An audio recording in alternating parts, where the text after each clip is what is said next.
looks down and he's like, dude, it's number 1. And I'm like, wait, what? We looked down. I hadn't even seen the book.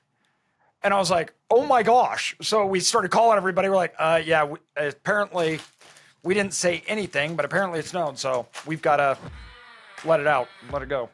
Dude, this thing is like 1,000 pages. How many pages is it? It's huge. It's like 450 or something. It's humongous.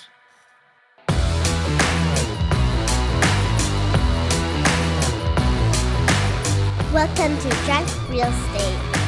Grab a drink and enjoy the show.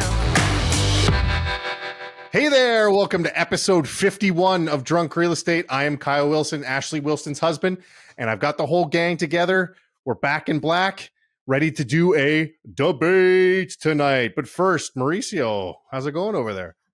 Dude, I'm doing good. Today's been a good day. Unfortunately, I'm drinking some shitty wine, but other than that, I'm doing good. What was that? What was that? That was my dog. I was telling my wife's doing a podcast in the other room, and I'm doing it in like this room, and our kids are like upstairs, and our dog is like losing his mind. He doesn't know where to go, doesn't know where to be. So I have to throw toys at him while I'm doing that. He's playing fetch with his dog while he's doing the podcast. What are you drinking, Mauricio? What's the brand? What is it? I hope the Wagner family is not listening to this, but so I'm drinking an 1858 Monterey Pinot, and 1858 is from the Wagner family that does the Camus. They're the producers of Camus, which is one of my favorite producers. But they did this 1858 just for Total Wines, and I'm like, oh, I love the cab, and it's cheaper than the Camus and just very similar. But this one just sucks, the Pinot Noir. So, but I opened it a couple days ago, and I just figured I'd finish it up.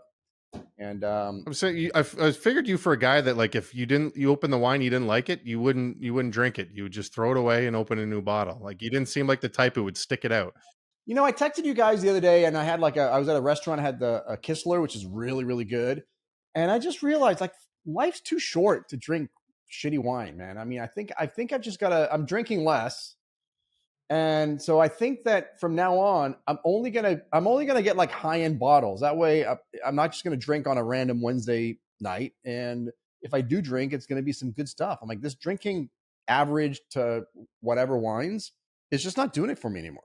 Ashley does it all the time to me, where we go to a bar and she's like, "Oh, that drink looks good. Should I try it?" And I always say no, because she tries these drinks and she's like, "That's awful," and she just sets it aside and orders another one. I'm like, "That was an $18 drink. You're just going to set it aside?" And she's like, "Yeah, I don't like it. I'm not going to drink it. And I don't like it."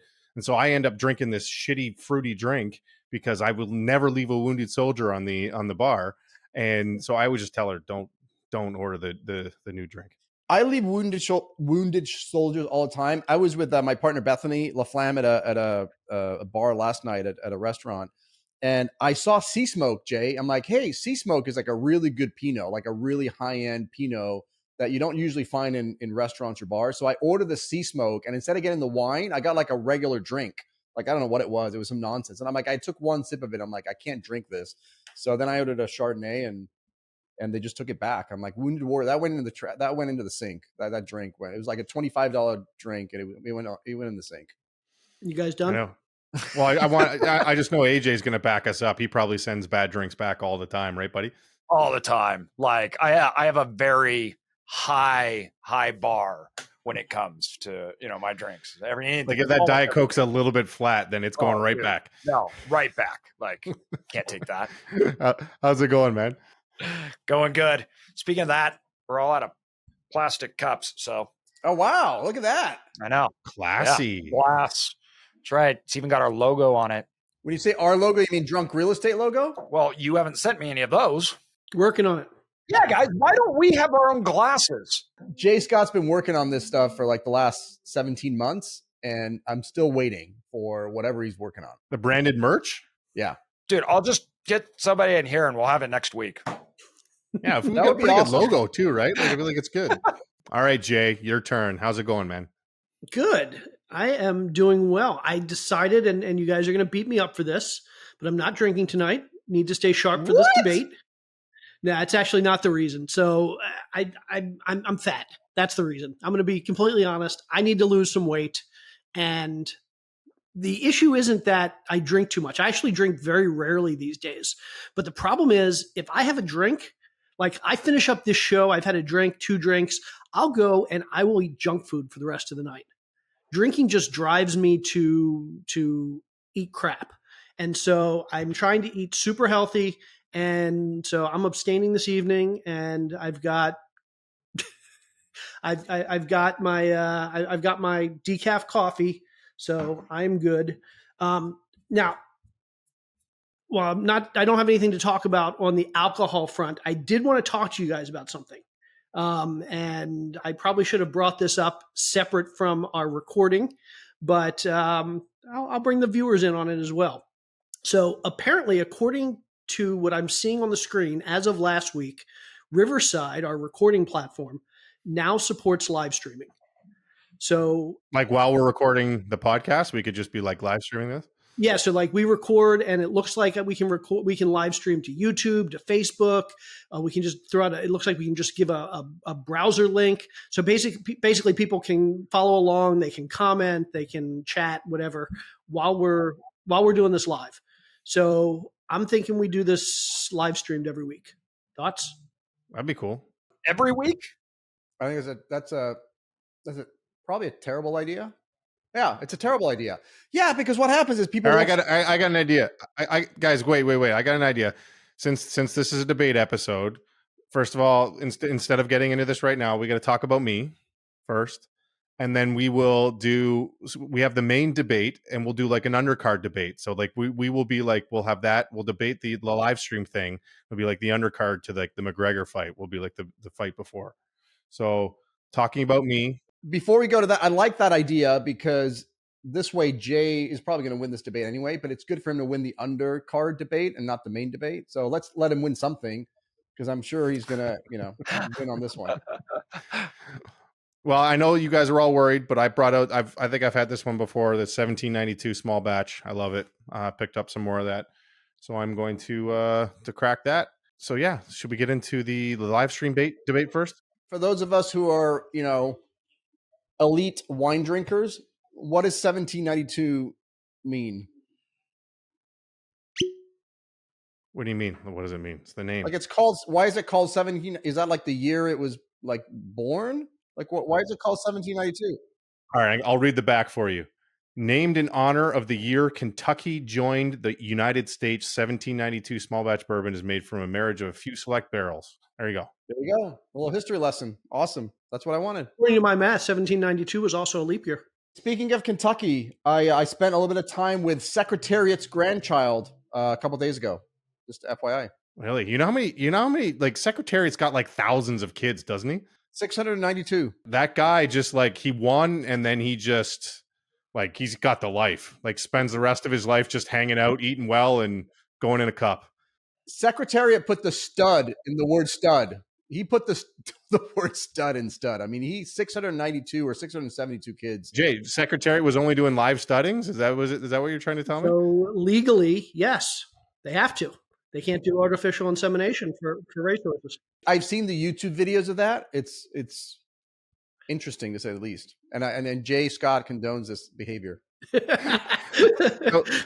So Secretariat was probably the definition of the phrase "that guy." Hey, family show. All right, bleep that out then. All right, let's get into this first debate. So on the table we have on one side, are we going to live stream these new podcasts? On the other side, are we not going to? Let's start with we'll keep the same format. Jay, I want to hear why we should be live streaming these podcasts. AJ's already objecting. We haven't even started the debate. We can't start until the bell goes. All right. All right, Jay, you have the floor. Go ahead. Tell us why we should be live streaming this. Because we should. Because people enjoy the show. It's fun watching us live. They don't have to see all the edits that they get everything that's unfiltered. They can watch the intro. They can see all the stuff we talk about before the show. It's great. And they can interact with us if we let them interact with us. I could see some value into that. We have a counterpoint, Mauricio. Yeah. The only reason I would support that, and by the way, my position, I do not, but the only reason I would support live streaming is if it replaced the top 10 that we do every week. If it replaced the top 10 and we did questions, live questions from the audience instead of the top 10, I'm in. But because Kyle's not going to agree to that, I'm going to disagree with the live stream because people are going to watch the live stream on like Facebook and Instagram and TikTok and Pinterest and all those platforms, and they're not going to watch the YouTube channel or the actual podcast, which is really where we make our millions of dollars every week doing this podcast. Really? So this is more about you than it is about our viewers. Yeah, I mean, I can't give up my $1 million a year salary on that I make off of this podcast because you suddenly decide we make literally $0 on this show. You may make $0. I make $1 million just on like advertising and use of my name and likeness. I mean, hey Jay, he got like 632 views on his last short. He's like he's got to be raking it in. That's right. I am racking in the dough. All right, I have a counter offer. I think to appease you guys. I have 4 kids. I'm used to this. So what we're gonna do, guys, is why don't we each give a little? Okay, Jay wants to have it every week, which that might be a little much. Okay, Mauricio though says that's stupid, which it's not. It's not stupid. We don't need to use that language. So why don't we have an option in which we both can win and give up a little on each side and just do it like once a month or something like that? Once a month. I'm okay with that as long as it replaces the game and not the top 10. I can't replace that top 10. That was Mauricio's only objective. That's the only thing he wanted to do was get rid of the top 10. if I could get an autographed copy of the book, AJ's book, then I may acquiesce to that, but only if I get an autographed copy because I have an autograph. Well, Mauricio, if we live stream these podcasts, that's eventually going to lead to us doing a live episode. And when we're live in person, we'll all bring our books because I got one too. I got a nice one, nice and hefty. Look at the girth on this thing. And AJ can sign all of our books. Because I have an autographed copy already of his book. It's autographed by me. It's autographed by me, and that's just not as cool as having it autographed by AJ. But yeah, if we can do that, then maybe I'm up for like once a week or once a month or once every 6 weeks or something. That would work. Okay, so how about this?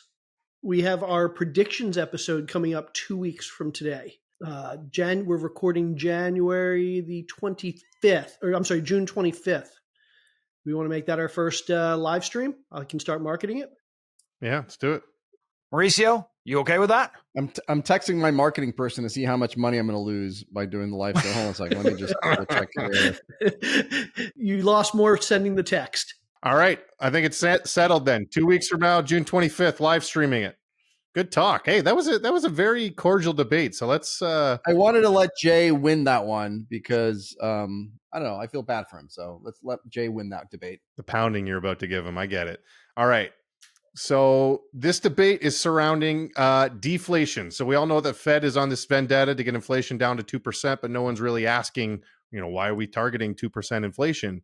Regardless of that arbitrary percentage, the general consensus, though, among economists and laymen alike, is that we need a little bit of inflation and that deflation is super bad.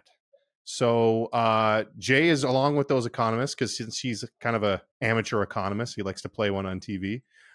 So he's going to take the position that deflation is bad. And Mauricio is going to be the counterpoint that deflation is not necessarily bad. And I did have a pre-debate request from Mauricio that I have granted, and that is that Jay gets put on a clock. So Jay, when you start, 7. Nope, you get 5. 7. Mauricio wanted 3 minutes. I said 5 minutes. You have your opening argument is going to be 5 minutes before Mauricio gets his time, and then after that we can open it up again. So Jay, I'm going to start. I have a little timer. Here it is. See this? If that's the case, I need you to define inflation for our listeners so I don't have to spend part of my time. No one needs inflation defined. You could define deflation. Okay. How about that? I said deflation. There's inflation, disinflation, and deflation. And they're very different things. People. All right. You do your little definition, and I will start after the timer after you're done that. Okay. Okay. So we have this thing, inflation, where prices go up. When prices slow down, but they're still going up, we call that disinflation.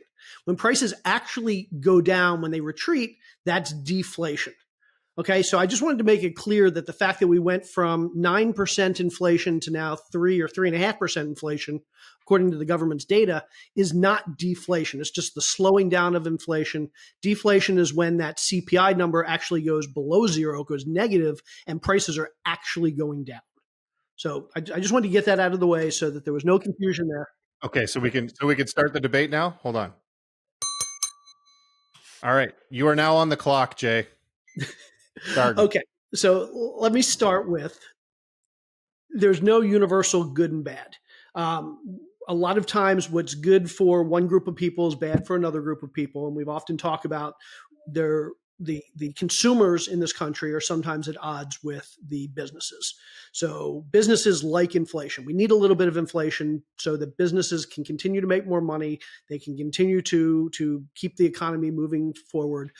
Consumers, on the other hand, we don't like things going up in price. We like deflation. We want things to be cheaper. So we do have this push and pull between businesses and consumers. At the end of the day, though, businesses win because businesses are what drive the economy. And when the economy does well, consumers in general do well. If businesses do bad, the economy goes down the toilet and everybody does bad. So the goal here is to do what's in the best interest of businesses, because at the end of the day, that's what's going to be in the best interest of consumers. Now, there are two situations where inflation or deflation is good. And that's the two situations where businesses aren't hurt by deflation, where everybody wins. Consumers win, businesses win, the economy wins. The first one is when we see deflation due to an increase in productivity or efficiency. So a good example there is... Which side of this argument are you on right now, Jay? Because I feel like you're arguing Mauricio's side right now. Like, that's what I was thinking. Thank you, Kyle. I was like, are you going to argue your position, or are you just so afraid of my position that you have to address my position first before you even get to your position? I brought this up before. I feel like Jay's trying to 8 Mile you. He's trying to do his rap battle where he says all of Mauricio's points and then says all of his own points. So then Mauricio's like, oh, well, I got nothing left to say. And Jay's like, I win. So let's stick to, you are on the side that deflation is bad, Jay. Skip over your notes. I paused your timer. You could get back to it. Go. Okay. So deflation is typically bad. 4 reasons why deflation is typically bad. Number one, deflation generally leads to lower margins for businesses. So imagine a business sells a banana for $2. It costs them $1 to buy and package and ship that banana. So their margins are basically 50%. They're making $1 on a $2 product. If that product then drops to $1.50, they can sell it for $1.50, but they still have to pay $1 to buy it and distribute it and package it and all that. Their margins are now getting squeezed. So they're making less money. They might be selling a little bit more product, but they're making less money. That's bad for businesses. If it's bad for businesses, the businesses are going to start laying off their employees. They're going to start, their stock's going to drop. Everybody's going to get basically harmed because businesses are suffering because their margins are dropping because prices are going down, even though their raw materials costs aren't necessarily going down at the same rate. So that's number one. Number two, people put off buying stuff when we see deflation. So if I think that a car is going to be cheaper 6 months or a year from now, why do I buy a car right now? I might as well just wait 6 months or a year and get it cheaper, or wait it 2 years and get it even cheaper. So people put off buying stuff. When people put off buying stuff, the economy slows down, GDP drops. And again, businesses lay people off. Businesses start underperforming. Stock market does bad. Real estate does bad. We go into recession. So number two, deflation encourages people to put off buying stuff. Number three, deflation is really bad for people who have debt. We've talked before on the show about debt is awesome when there's inflation because you're paying off that debt with cheaper dollars in the future. Problem is, when there's deflation, you now have to pay off that debt with more valuable dollars. Basically, wages go down during deflation, so you're making less money, and you're paying off the same loans, but you're making less money because of deflation. So anybody who has loans, people that have car loans, people that have housing loans, people that have credit card debt are getting screwed when we see deflation because they're getting squeezed by that arbitrage, that negative arbitrage from deflation. Number 4, who's the biggest borrower on the planet? The US government. And so if borrowers get squeezed during deflation, imagine how bad the government gets squeezed during deflation. Basically, they're paying back those trillions upon trillions upon trillions, $36 trillion as of the last time I looked, in bonds, in dollars that are going up in value. And so they need to print more money, and basically the government gets squeezed. So between businesses seeing lower margins, people putting off buying stuff and slowing the economy, people getting screwed on arbitrage from their debt, and then the government getting screwed on them being the biggest debtor on the planet, deflation is basically going to destroy this economy and destroy all of our lives. Wow. 18 seconds left. You going to yield the rest of that time, Jay? You can have it. All right, Mauricio, counterpoint. Let's hear it. I'll take the extra 37 seconds to just let him know. I did a poll on my Instagram, and I asked the question, is deflation bad? And actually 47% of people said deflation, yes, it was bad. And actually 53% said that no, it was not bad, which I thought was interesting. I mean, yes, there was 4 people who responded to the poll, but anyway. Jay, great job, buddy. Great job. I thought, Jay, great job. Really well articulated. Wow, really good job. Just one small problem with the whole thing, and that's just a bunch of freaking nonsense. What world do we live in, Jay, where having more purchasing power and being able to buy more stuff is a bad thing? This is mostly a PR stunt by who? By the central banks and by the government, because those are the only people who really love inflations. Well, and real estate investors who buy properties with debt. But generally, like and you businesses. You pointed out, I'll get to business in a second. I'll get your bananas example in a second here, the funny example of bananas. But like, look, the reason governments love this and put this PR stunt on it is because, yes, that's the only way they can pay back this $35 trillion that we have in debt. We're not going to pay that back. There's no way you can make monthly payments and pay that off. The only way we can pay that off is by inflating that debt away. So a controlled, measured, PR stunt where we say, hey, 2%, maybe 3%, maybe 4%. Great if they can get 4 to 5 or 6%. They would love that, because in real terms, that debt, that $35 trillion in debt goes down. But that's good for the governments. That's good for central banks. It's not good for the everyday consumer. And then the other reason governments don't like deflation, this is a big one. I'm gonna spend a little bit of time on this. I think this is really interesting. I don't know how many people have thought through this. So basically, he's doing what I'm not allowed to do. Don't interrupt. Jay, don't interrupt. I know, Jay, you're feeling like you're already lost this debate, but you can't interrupt until my 5 minutes is up. You just spent half This the is time opening agreeing arguments, with me. Jay. You could interrupt Jay, after. come on, buddy, come on. So here's an interesting point. When governments cannot tax deflation. They can only tax inflation. So let's say you're making $100 in your wages. You make $100 and inflation gets you to $110. Guess what? Government gets to tax you on that extra 10%. But if the reverse happens, the exact same result, which is instead of making an extra $10, prices go down $10. That's the exact same thing for you. You've got a purchasing power increase of $10. Guess what? You don't get taxed when the product goes down. So you actually get more benefit when prices go down versus your income goes up, because the government cannot tax you. And that's one of the things they really like. So your argument, by the way, Jay, you talked about this like aggregate demand argument that, hey, when things go down in price, people delay purchases. That's a bunch of hogwash. I mean, think about it. When gas goes down, do people say, oh no, gas prices are down, maybe I should like get less gas and travel more this summer because gas prices are down? They're like, no, we're going to freaking great. Prices are down. We're going to buy more. A new car. If your argument is true, we all know that new cars lose value the minute they leave the lot, right? The minute you drive off a new car, it drops in value by like 30%, 40% over the next few years. It drops in value. But guess what? People still buy new cars. Like, why would you buy a new car if you know that you can buy the same car for less in the future? And let's not forget technology, like iPhones, big screen TVs, prices go down every single year. And yet people don't be like, hey, let's just delay our purchasing of the new iPhone for 2 more years because it's going to be cheaper next year. It's like, no, they want it now.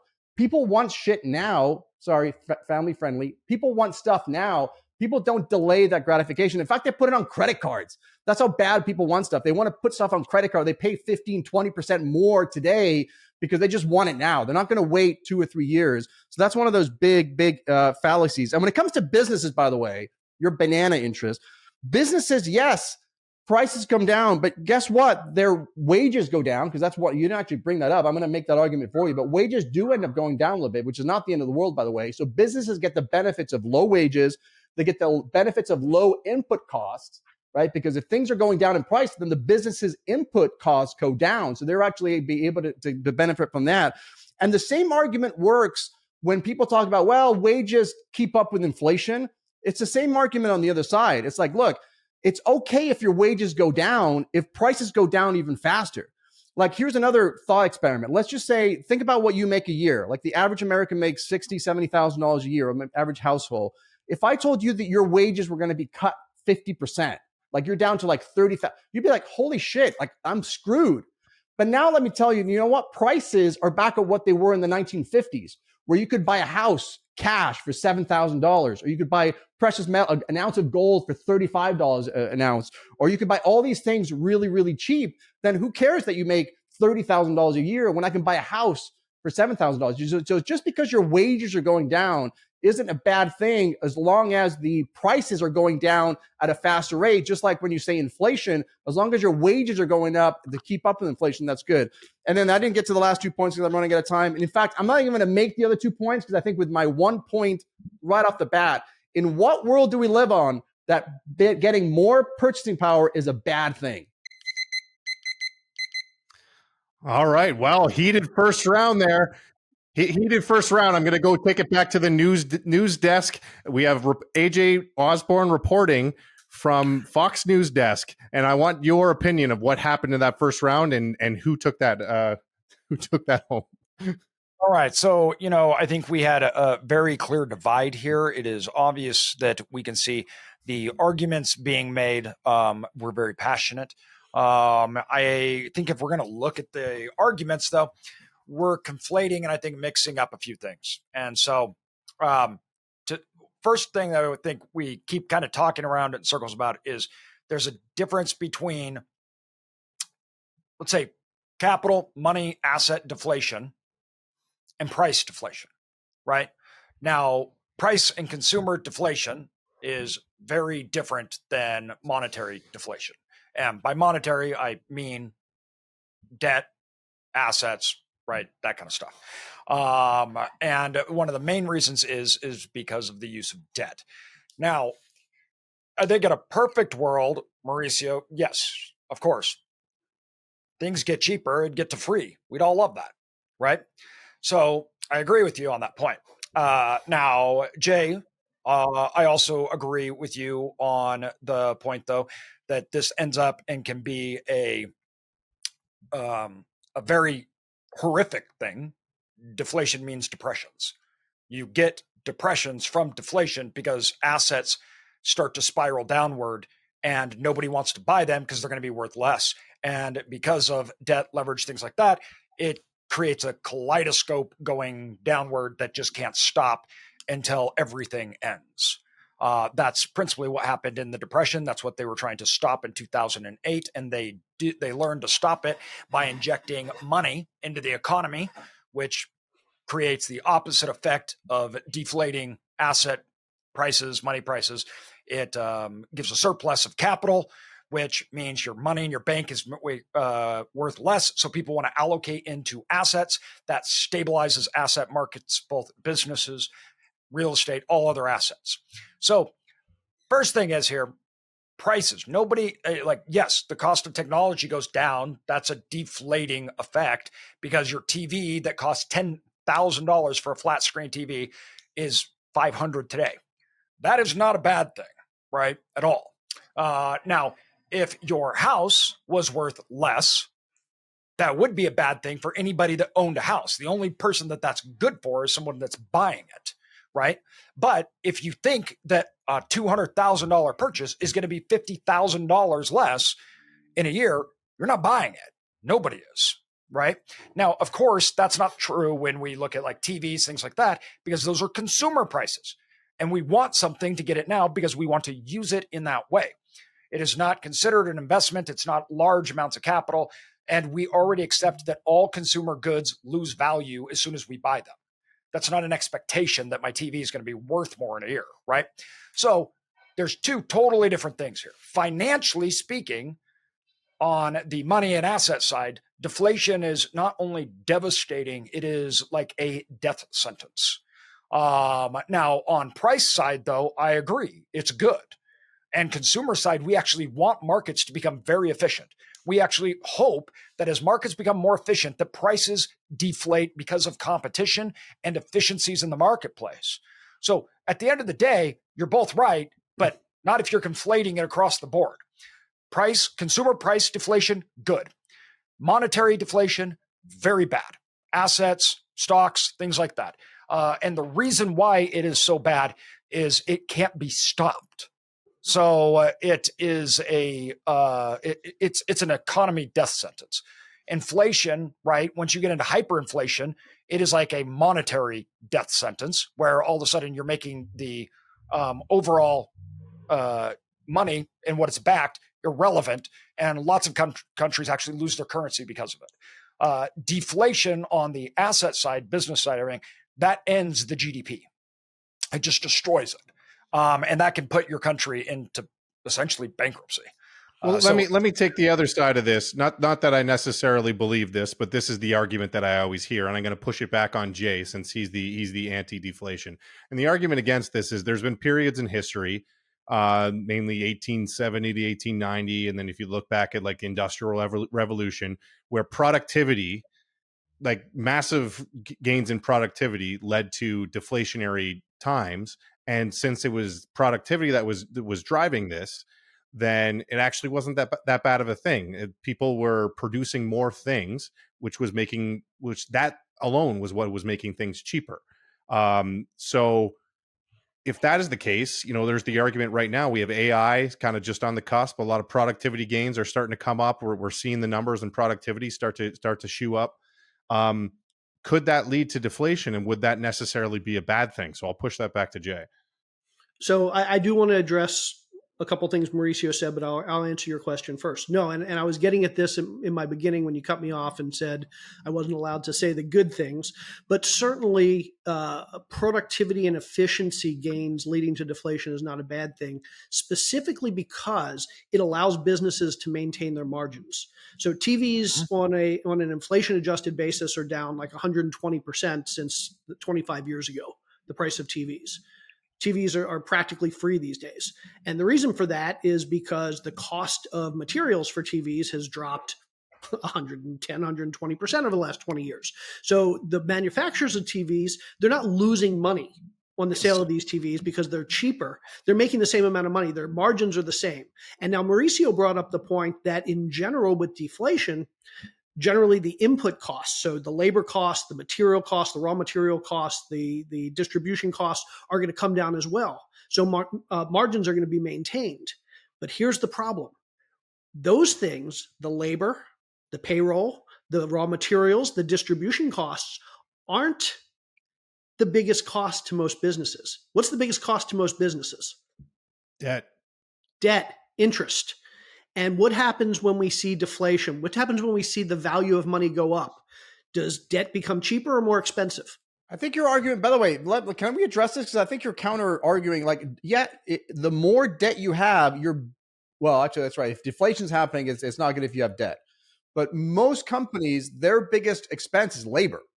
Like if labor goes down, no, their biggest COGS, their biggest cost of goods sold is labor. But their biggest expense, their biggest operating expense as a business is debt, is interest. I don't know. I mean, I think if you're talking about like large corporation, but if you're talking about the average small business, which is 2/3 of the the business in the United States, like most people don't have a tremendous amount of debt. Most people are really their highest expense is going to be labor. It's going to be their input costs, and if those are going down, why is that not good for the business? I mean, it's like, not to mention it forces them to be a little bit more efficient because, they've got to tighten up their belt. But when your input costs go down, that doesn't mean that, again, your technology example is a great one. Like the reason technology doesn't suffer, they're still making, Apple's making a ton of money, even though their prices are going down. Now, technically their prices aren't going down. It's just their product is getting better at the same price, which is basically the same thing, right? You paid $1,000 for an iPhone 7 and you're paying $1,000 for an iPhone 12, right? So it's like the prices are really going down. In that economics parlance, there's this thing called hedonic purchases, from the term hedonism. That's also known as made up shit. No, it's not. We actually very much account for certain types of purchases differently when we're looking at a basket of goods. We're looking at inflation, deflation, because they're purchases that are made on emotion, not necessarily need. So buying the new version of the iPhone, you don't need the new version, but a lot of people get excited and emotional and do buy the new But why iPhone. would they do that if the prices are going to be cheaper next year? Why are people buying iPhones when they just get it next year cheaper? Like, that doesn't make any sense, Jay. I mean, if deflation is going to happen next year. Well, the expectation is that they will, though. No one has an expectation that the consumer goods will ever become more. So it's just, if that's the case, we all obviously understand that you would never buy anything because no one has an expectation it's going to go up. And Mauricio, we're actually seeing that too, though. Like people are waiting longer and longer to buy new cell phones now. And you see it with the iPad. The Apple actually doesn't make any money on iPads anymore because iPads hit their threshold of, this is good enough.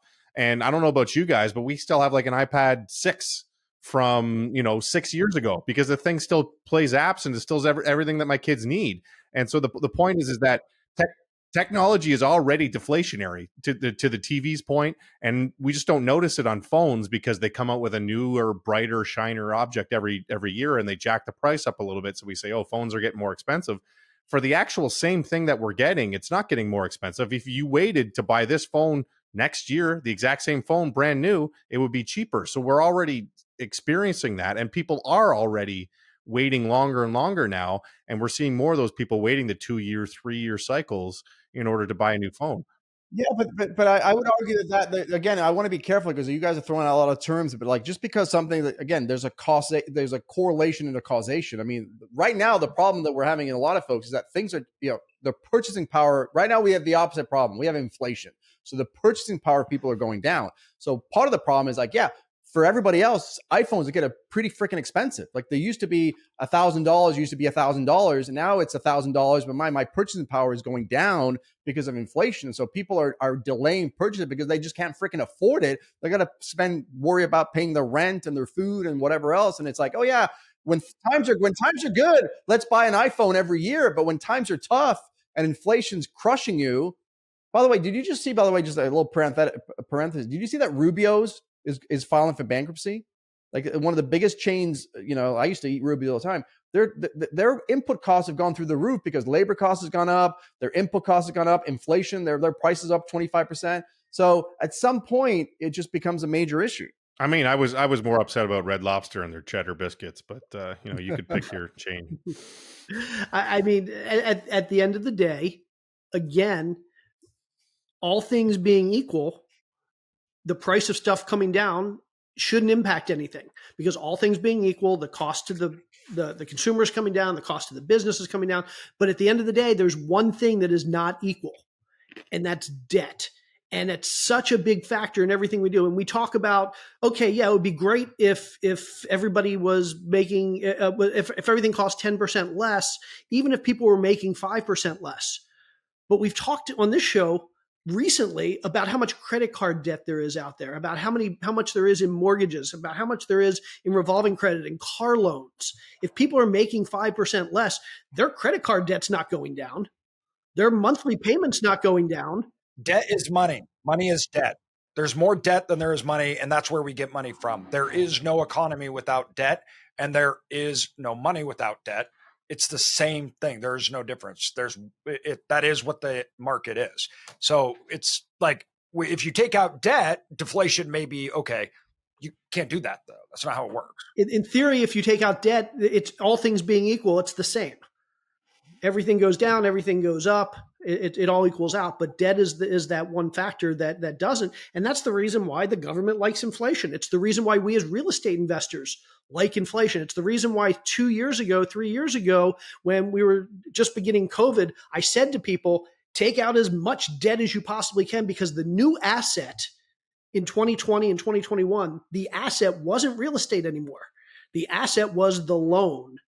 And the problem is, the problem is when we see deflation, well, now suddenly that loan isn't an asset; it becomes a liability. Not in the literal sense.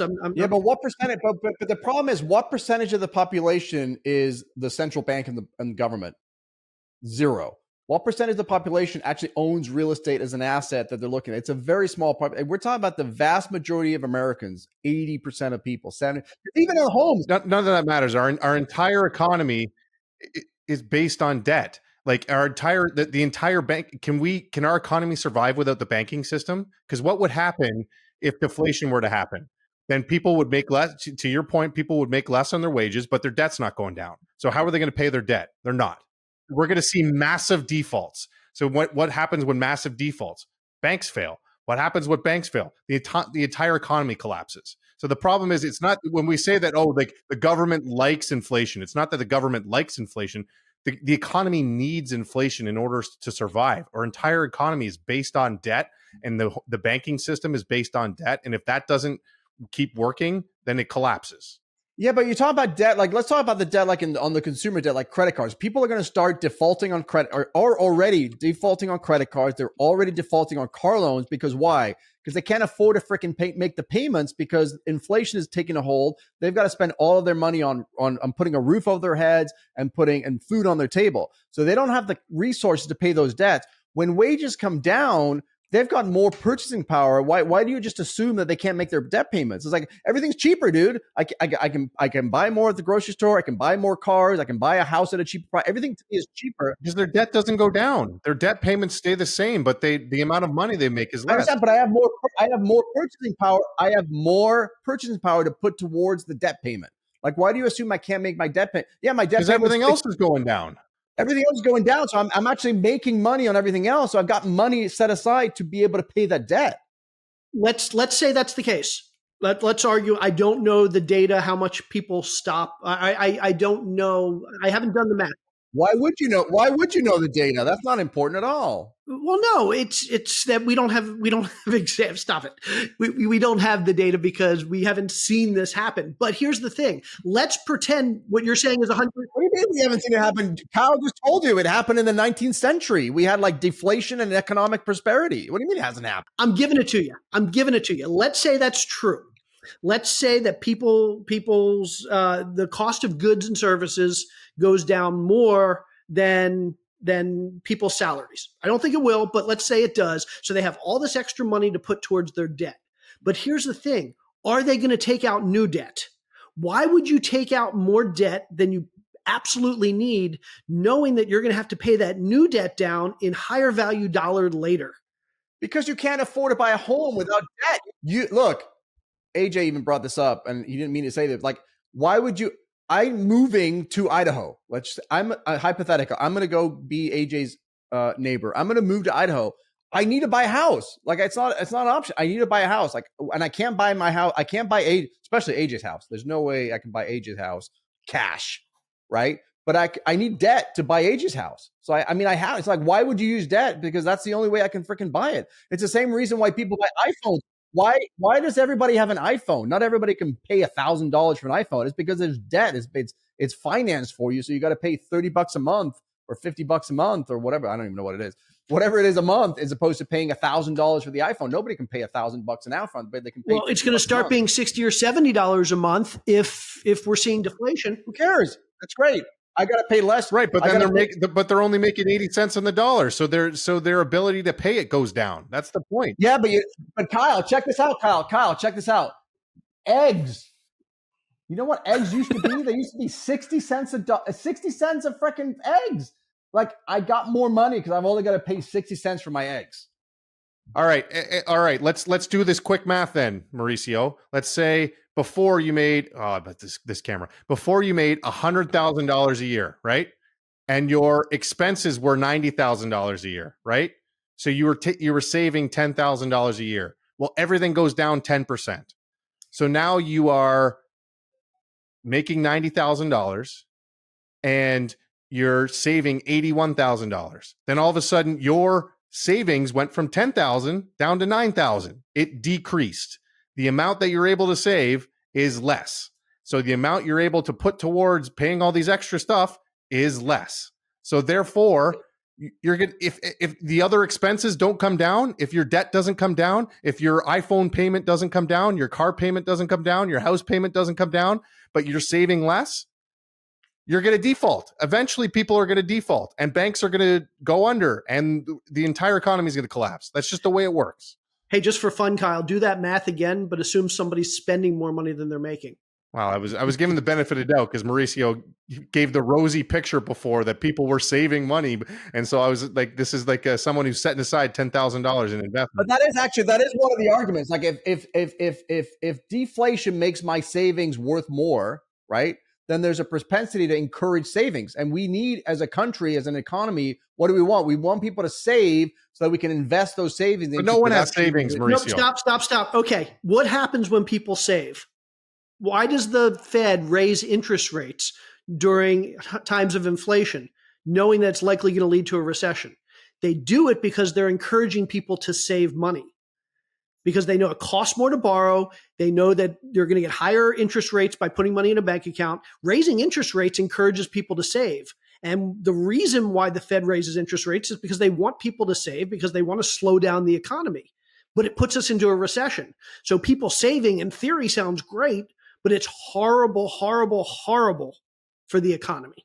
People saving is horrible for the economy. Yeah, but it's only horrible. It's only horrible. The only way an economy actually works, unless the government actually prints monies and steals the money from everybody else, is for people to save. Like, how do you build things and how do you get capital allocation? Is through savings. You save money and somebody takes that money and borrows that money to go produce something or build something. And if you don't have savings, you can't build. But nobody saves.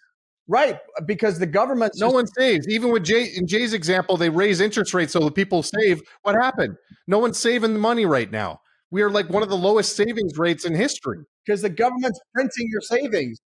If you need to go buy a multifamily apartment building, instead of having to rely on savers who save their money so you can go borrow their savings, the government just prints it for you and you go borrow the printed money. But that's just devaluing the dollars that are in the economic system. No, that's a good example, Mauricio. We go get money from people. We get money from people who don't want to save their money. They want to put their money into assets and they want to spend it on things because it's kind of the general thing. This is the way the economy works. We are now a debt-based economy. We need inflation in order to work. And so savers, quote unquote, are losers because if you save your money, you lose purchasing power and you lose money. So nobody saves money anymore. It's just like no one has any money. No one has any money in their accounts. If you have wait. When we talk about savings, we're not talking about putting savings and putting in a freaking bank account or earning 1%. I'm talking about saving. I save money. I have $100,000 saved up. I'm going to give it to Kyle and to Jay to invest it in something. That's how you get your money, is from my savings. That's how really you should be getting your money. I make $100,000. I only spend $90,000. So I save $10,000 a year. And over a period of time, I worked my ass off and saved $100,000. I'm going to give you that $100,000 to invest it so I can become more prosperous. That's what I mean by saving. I don't mean literally a savings account. Nobody freaking puts money in a savings account anymore. That's fair. Let me ask you a question, Mauricio. During times of deflation, what should we invest your $100,000 in? Whatever the hell I want. Well, but what's a good investment? You want us to make you money on that $100,000. What should we be investing in? Multifamily wouldn't be bad. That gives me like a 10% cash on cash return. Why would multifamily be good? Rents are going down. Inflation would crush us. Our rents would go down, but our interest payments would stay the same. Guys, think about the reverse of what people talk about right now. Everything's going up in value. Everything's inflationary. And so people talk about wage growth, and you want to make sure your wage growth at least keeps up with inflation or ideally exceeds inflation so you have real wage growth. The reverse is same. It's okay to lose wages as long as those lost wages are larger or I guess smaller than whatever the prices go down. I mean, you want real wage growth. So but our debt is staying the same. So we are going to be making less money. Our expenses will go down, but our rents are going to go down. So our net operating income is going to go down and our debt's going to stay the same. The reason multifamily or any other real estate is such a good investment is that our NOI goes up and our debt stays the same. So our NOI keeps growing and our debt stays right here. If the opposite happens and our NOI goes this way and our debt stays here, it's like we're going to lose the property. It's just plain and simple. That's No, I'll go back to my original example. And this is an extreme example. It's a thought experiment, but it's like, if I give you $100,000 and instead of giving me 10% return because the property is not going to, the rents are going to go down, I'm only going to get 5%. So I'm only going to make $5,000 a year of my $100,000 investment. That sounds terrible. But you know what? If the single family home is the same price it was in 1950s and it's $7,000, I could almost buy a house, the medium family home, with that distribution you gave me the first year. You gave me $5,000 distribution. I can go buy a house with that $5,000. I can buy more with the money you're giving me. You're giving me more purchasing power with whatever you give me 10 grand today. It's worthless. You give me 5 grand tomorrow with deflation. My purchasing power has gone up exponentially. That's my argument. I don't think anyone's debating that back in the day when we bought houses in cash and bought cars in cash and we, put money in the bank and saved it up in order so that we could buy things instead of putting it on credit cards. I don't think anyone's debating that back then, like, deflation was probably a good thing. Productivity led us to buy more things and like, no, that's not true. Not true at all. Deflation ended economies a long time ago. Deflation killed economies all over the globe. This is something that's been going on for hundreds of years. Deflation has destroyed entire countries. This has been going on for hundreds of years. You can trace it all the way back to Jubilee. Jubilee is a celebration in the Old Testament. And the reason why they had Jubilee was because they had to wipe out debts, because if they didn't, they would be suffered through these kind of. They figured out we're either going to have deflation, and our debts will amount, nobody will buy, and then you have a downward cycle from the upward. So Jubilee was a celebration, and they'd eradicate the debts, wipe the slate clean, and then start all over again. This is literally something they talk about in the Old Testament. It's been going on for that long. My only point on all this, I want people to start focusing more on this concept of purchasing power. Just because you give me less money doesn't mean that's a bad thing. If that, whatever money you gave me, whether it's dollars, whether it's freaking barrels of oil or bushels of wheat or whatever, if that has more purchasing power in the future than it is today, I don't see how that's a bad thing. It's not a bad thing in fantasy land. Give me less money if that means I can buy more stuff. Yeah, you gave me less money. If you could create your own economy that's not entirely based on debt, then sure, yeah, like that's a great argument. That works well. But the problem is our entire economy is based on debt. And it is a generally accepted principle that deflation is bad for people who have debt. And everyone has debt right now. Everyone. If you don't have debt, then like you're either super rich or super poor. It's one or the other. Everyone in the middle class and all the way up has debt. So in that case, deflation's bad, and therefore, unless you want to you do your little in a vacuum analysis, then deflation we can't have it as a society. And you're also making the assumption that your purchasing power is going up faster than your wages are being eroded. And I would argue it's probably going to be about 100%. No, that's the assumption I'm making. 100%. Now, putting out, again, I've got my little devil's advocate hat on. It's like, I think the debt argument is probably the best argument about not having, the deflation being a bad thing. Although, again, if you're somebody who doesn't have a lot of debt, or yes, everybody has debt, but it's a smaller percentage of your overall, income, then it affects you less. But yeah, that's who it benefits or hurts the most, or inflation benefits the most who have debt, for sure. And it's just a question of, well, what percentage of the population has that high debt income? Obviously, the government's right up there. Nobody else that I know of has more than $35 trillion in debt, right? So that's why the governments love it. That's why central banks love it. And yes, that's why real estate is such an amazing. That's why real estate investors love debt, because that they inflate away. I mean, that's how they make their money. So yeah, if you're high level debt, but if you have zero debt, or your percentage of debt to income is very small, because maybe even look at primary. I mean, you guys have the numbers probably more than I do. Like, what percentage of homes have zero debt? I mean, it's a big. Is it more than half of the like of a the third? primary residences? A third? I mean, it's a high percentage of people don't have debt or have very little debt on it. So yes, people who are leveraged up to the hill, deflation is a bad thing. But that is definitely the best argument out there as to why deflation is bad. It's not about, as Jay pointed out, all businesses all have debt too. Like you could say that a lot of small businesses don't. Like small business loans are one of the best things about America. do you guys have a lot of debt? Not obviously your properties do, but like as a business, bar down investment, is that like a high debt, highly leveraged company you guys are on? No, but AJ, is Cedar like a highly But leveraged company? we don't have to like hold product on hand though. Premier Law Group has zero debt. Yeah, but you're a service based though. But yeah, that's so. First of all, any product manufacturing, anything else like that, there's no business that does not run off of debt. Service-based businesses, right? They generally can because they have fluctuations. They come and they. Yeah, your product is your time. Infrastructure is not done. I think too. We also have to remember though, when we talk about deflation, we are not talking about corrections. We're not talking about prices coming off. Deflation doesn't mean, oh, something went on sale, so the price came down, or even that this year we had a 10% drop in whatever. That's not what deflation is. A deflationary period is when you have an systematic erosion of prices. That is very different than houses are down 3-4% over the last 3-4 years, right? That is a correction. That is a, coming off bubbles. That is if we were talking about deflation in a deflationary period for years, systematically home prices would be dropping and dropping and dropping and dropping. That was 2008. 2008 was a deflationary period, right? So I don't want it to get confused that we're saying prices shouldn't come down, or that that's not what we're talking about. Deflationary periods are erosion of prices, and there across is no, all industries.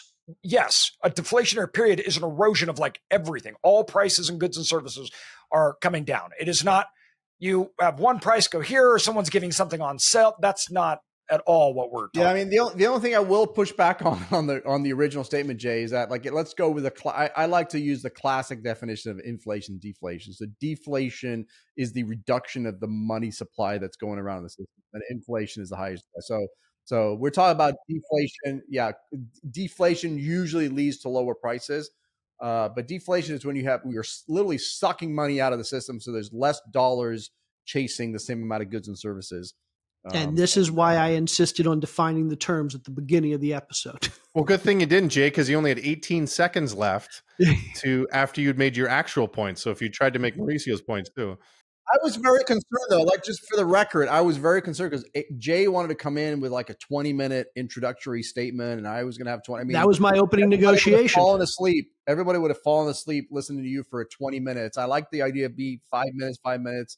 And then, AJ giving his thoughts. So I thought this was good. Well, let me round out my original thoughts, because there are a couple situations where deflation is good. And to piggyback on what AJ said, when I'm talking about deflation, I'm not talking about as a whole across all industries, but in very specific situations, very specific industries, very specific product lines. Number one, we touched on, which is when it's due to increase in productivity, increase in efficiency, the cost of the input materials or the cost of the labor is coming down tremendously. So businesses can pass on that savings and still get the same gross or net operating margins. And so they can basically make the same amount of money. And we see that in electronics. We're probably going to see that in AI. AI is likely to drive down the cost of a whole lot of things because, again, outside of debt, labor is our biggest cost. As long as it creates as many jobs that it takes away, because that's the problem with increased productivity and technology, is that it will steal jobs. But the hope is in this scenario, same as the internet, with everyone's like, oh, the internet's going to kill all these jobs. Well, it created just as many jobs as well. So the hope is that'll happen in this case too. And we can talk about this on a separate episode, a different topic. But my belief is that there's a lot of room for additional capacity out there for products and services. And AI is going to basically make these companies more efficient so that they can create more product, create more services at a lower price, but they can absorb that additional need for labor in doing so. So completely separate topic. But number one is efficiency and productivity gains. We are going to see deflation from that. We're going to see prices come down. We've seen it in TVs. We've seen it in electronics. We've seen it in parts, electronics parts. We've seen it. We'll probably see it in industries that use AI. And then the second place where we see deflation, and it's generally good, is when it comes to deregulation and getting rid of monopolies. And the best example I can come up with there is for the old people like me, meaning Mauricio. He and I remember back before cell phones, how much did we pay for a long distance call? If I wanted to call you from Florida to California, I was paying 50 cents or $1 a minute to call you on a landline. Even when I had got my first cell phone, I was paying per minute charges unless I called after 7 o'clock at night. You couldn't make calls without paying per minute. And that was crazy. Now here we are, and phone calls, long distance, local, whatever, are practically free. And that was thanks to the deregulation of the telecom industry. Ma Bell broke up. And if you don't know who Ma Bell is or what Ma Bell is, well, go do a Wikipedia search because you're not old like we are. But basically, we broke up the monopolies. And that caused the prices to come down drastically. And the debt too, right? Like we would never have been able to lay the infrastructure to have better phone calls, fiber optics, all these different things, if these telecom companies weren't able to take out massive amounts of debt and able to lay all that infrastructure and then pay it back after with, our payments for their services. 100%. We would not be doing this podcast here over Riverside because we wouldn't have the bandwidth over the internet we had. So yeah, I'll say a quick story. Like if you guys saw my Instagram, I did a post about this being my 36th year anniversary of being in the US. But to your point, Jay, like back in the day, like my grandma would write a letter to my mom, like literally old school, write a letter in handwriting, put it in the mail it to us. We lived in England. So she lived in Chile. We lived in England. And it was so expensive to make a phone call that they would actually call and let it ring 3 times and then hang up. That way they didn't have to get the expense of picking it up, and they would know, hey, I got your letter. That was the sign. That was like the smoke signal that they got the letter. Or the old school, like collect calls, like back when you do a collect call to like your mom and you'd like in the message. I'm at the 7-Eleven. I need you to pick me up. I'm going to be home at 6, Mom. And then be like, deny the collect call. Yeah, it's crazy. And now it's like you can just, it's all free. Like it's just literally free for you to make a phone call from here to anywhere around the world, which is just crazy. Well, that's the thing that technology does. It basically like takes every service like that down to the point where it's basically free, right? Like that's what they're saying. Energy's eventually going to get to that point that technology is going to make the cost of energy down to the point where it's basically free eventually. So that's, little precursor to everything. They're going to get to the point where AJ's beard is going to get trimmed for free. Now we're talking. That beard. Not that beard. That beard is always going to be a premium. It's going to cost. There's no way. Nobody could do this for free. All right. Any final thoughts there, Mauricio? No, I think, I still think overall deflation is probably not too bad, but I think the best argument, here's my final thought. The main argument about deflation is usually, people will delay their purchasing and blah, blah, blah, because that's nonsense. The debt argument, I think, is the best argument as to why why deflation is not a good thing, is because this is become a debt economy that everybody has debt, including the government. That's why governments hate deflation and the central banks hate deflation, because of the incredible amount of debt they have.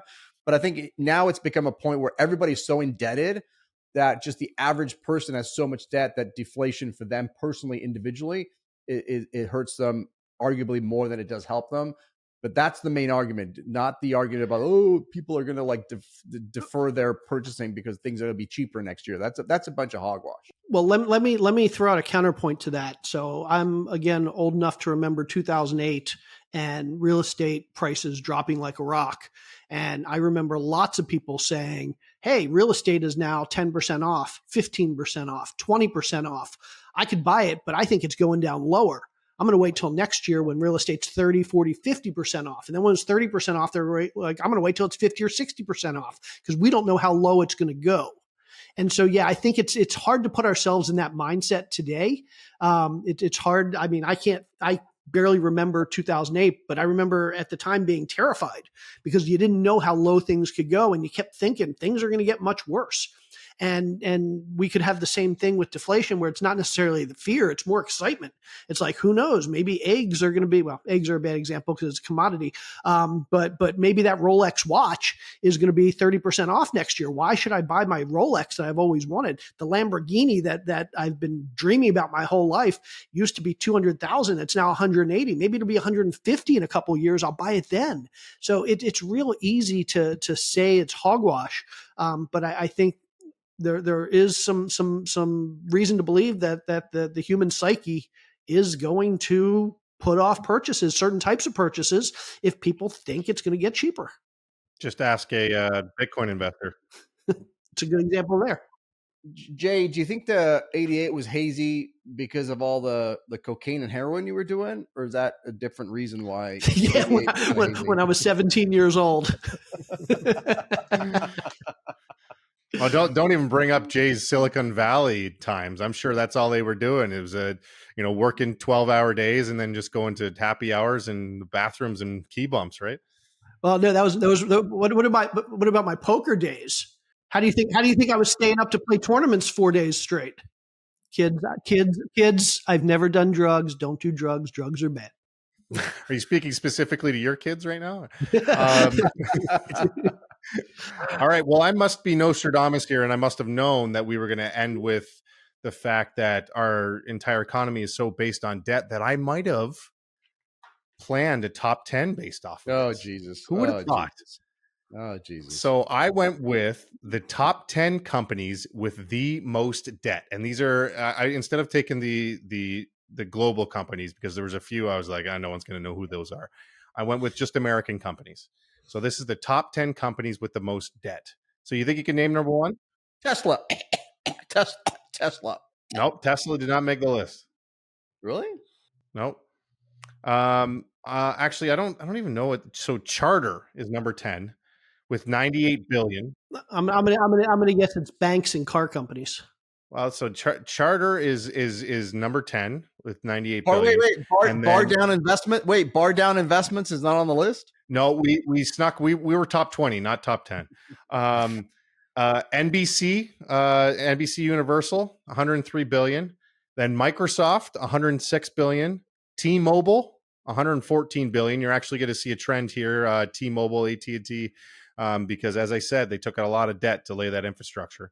And then to Jay's point, then it's GM is 122 million. Apple, 124 million. You know what? Yeah, funny thing is, I was like, Apple's on this list, 124 million. I think this is a good little microcosm for how our economy works. Apple has 124 billion in debt. You know how much cash on hand they have? Yeah, exactly. More. Probably close to 67 billion. So they have 67 billion cash on hand, and yet they have 124 billion in debt. That kind of shows you that our economy runs on debt. I don't want to spill the beans, but this is the secret of real estate investing. You actually get to borrow money tax-free. You're better off borrowing money at low interest rates than actually selling your shit. From your lips to God's ears. All right. The next, Ford, 143 billion, and then AT&T, 163 billion. Then Amazon, 166 billion. And for shits, I looked them up too. Guess what? 85 billion in cash on hand. 166 billion in debt, 85 billion in cash on hand. And then number one, back to my original point, Verizon, $178 billion in total debt. Dude, I'm going to go out on a limb and I'm going to say that all of those companies have high debt because it's a strategic decision and they're just like, hey, let's borrow money instead of selling stuff. It's like, it's just an economic thing. Ford, my guess is they're just struggling and they just need money. It's possible. I bet you Ford's cash on hand is nowhere near Apple's. Oh, yeah, did you look up cash? Like Ford has like $100 billion in debt and cash is like $5. 63 cents too. They have to borrow money to make the CEO pay. So last weekend I went to Kenny Chesney. First time in a couple of years. I used to go every year. One of the most fun things that I do is go to Kenny Chesney. They had Zach Brown Band as opener. Unbelievable concert. Then it got me talking to my daughters who want to go to see Taylor Swift, and I said, there's no chance. I looked up the prices, $1,500 minimum for a ticket. I'm sorry, 7-year-old. I'm not spending $1,500. So then it got me thinking about previous concerts that I went to and what my favorite concerts, and if I could go to any concert, what would it be? And so I'm going to give you 3 concerts. I'm going to give you F, Marry, Kill to these 3 concerts. And then I also, if you so wish, you could list what your favorite concert that you went to, or even your first concert. My first concert was actually the Goo Goo Dolls, came to my small hometown of London, Ontario. So I went to the Western Fair Sportsplex and watched the Goo Goo Dolls. But I'm a pretty big fan of Kenny Chesney concert. So I'm going to throw out 3 names. So the 3 names are Taylor Swift concert, if you get tickets to a Taylor Swift concert, Elton John concert, or Guns N' Roses. AJ, what do you got on those? Guns N' Roses. In their prime. Guns N' Roses went on tour from 2016 to 2019. So it wasn't that long ago. Guns N' Roses, Taylor Swift, Elton John. Jeez.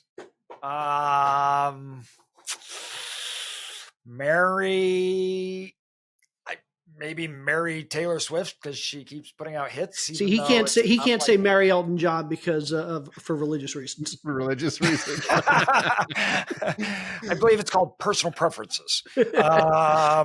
Guns N' Roses, definitely. Then I guess kill Elton John. I haven't listened to an Elton John song and I don't even know how long. Farewell Yellow Brick Road to Elton John, says AJ. All right, Mauricio. What is it? Marry, kill, and what? You've never done this before? Game like numerous times. Again, usually the top 10, I just like blank. I F, marry, kill.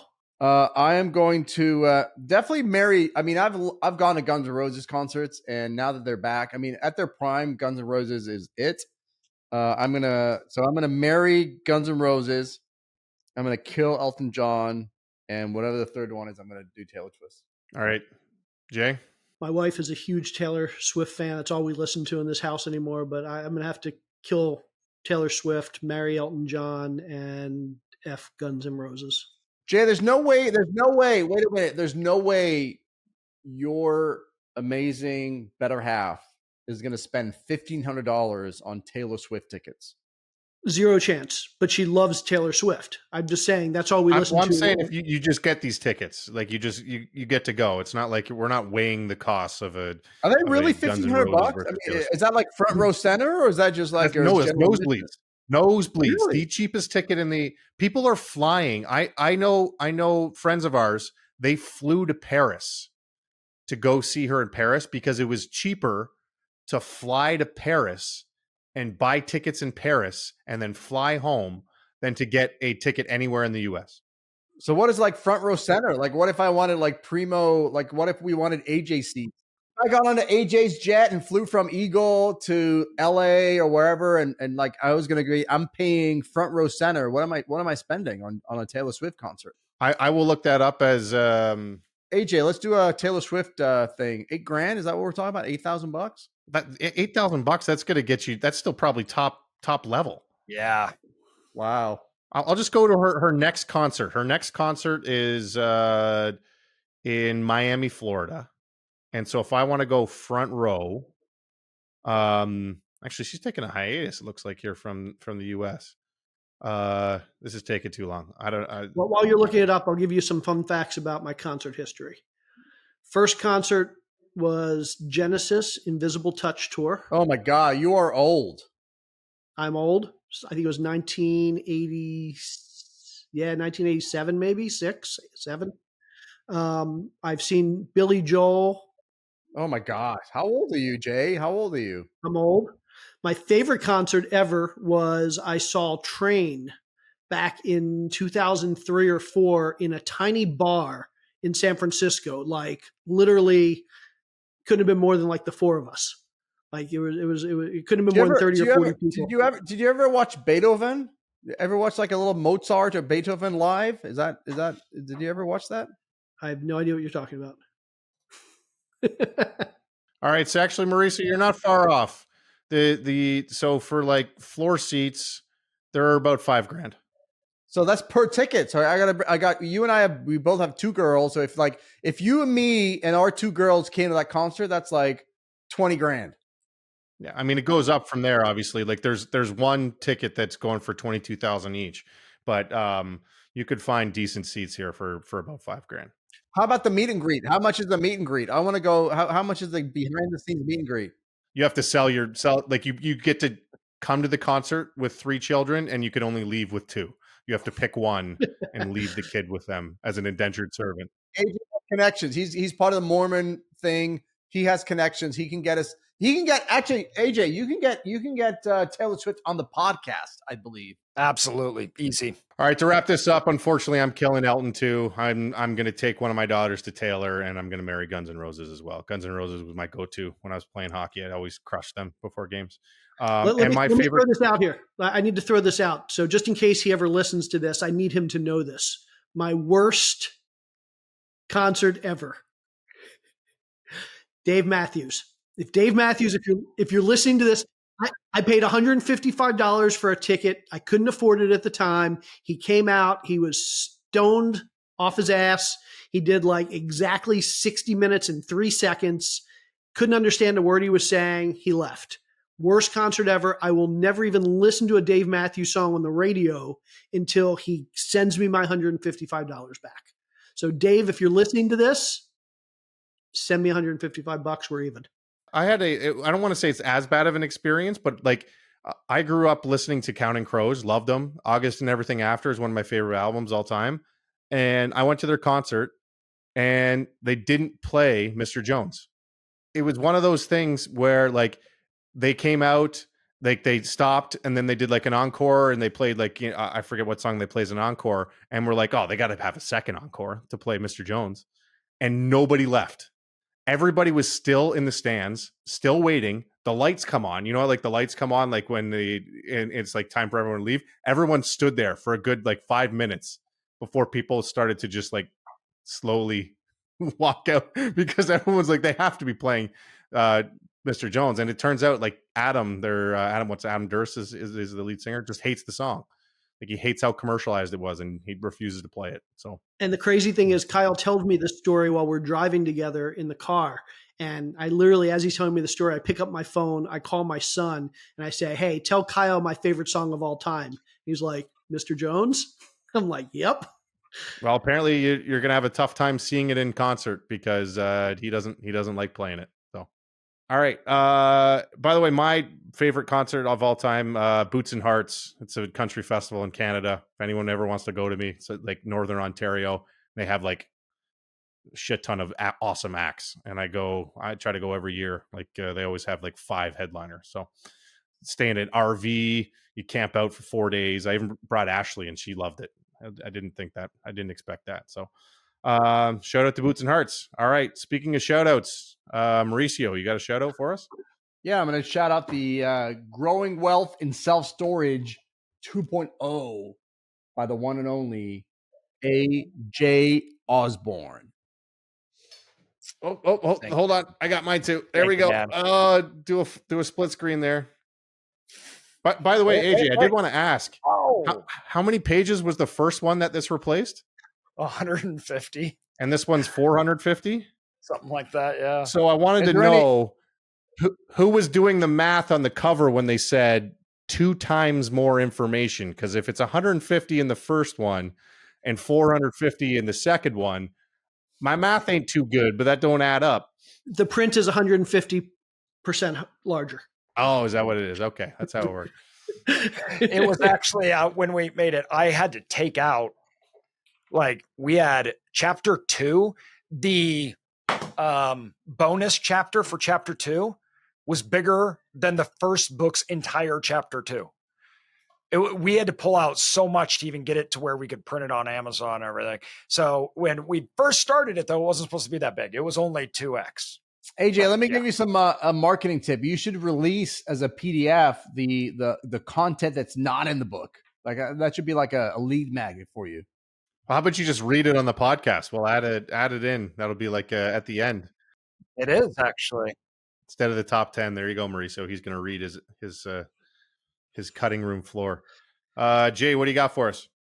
In addition to AJ's book, let me plug your wife's webinar that is tonight. If you're listening to this on the day this gets released, which is tomorrow, Wednesday, June 12th, this evening at, I believe, 6 p.m. Eastern, Ashley Wilson is giving a masterclass on finding multifamily properties, and you can register for that at aawebinar.com. AJ, what do you got? Obviously, your book. Yeah, I've got to, man, right there with you guys. Thank you, Mauricio, guys. Appreciate it.